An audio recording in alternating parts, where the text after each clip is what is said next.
Există pălării importante în viața mea. Pălăria mătușii care trezește respectul vecinilor, pălăria mamei purtată în zilele însorite, pălăria tatei la ținuta elegantă. Dar nimeni nu știe să poarte pălăria mai bine decât mine. Sub ea ascund fericire, emoții, neîmpliniri.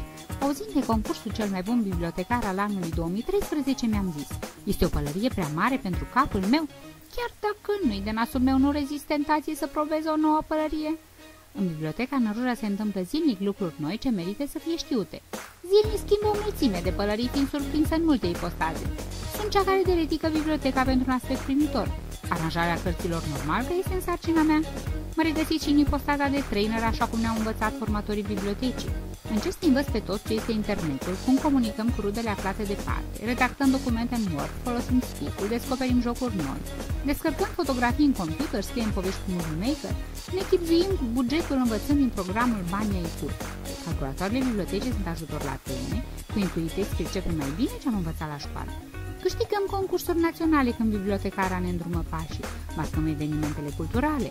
Sunt și cronicar al locului prin proiectul Năruja, locurile, oameni și poveștile lor.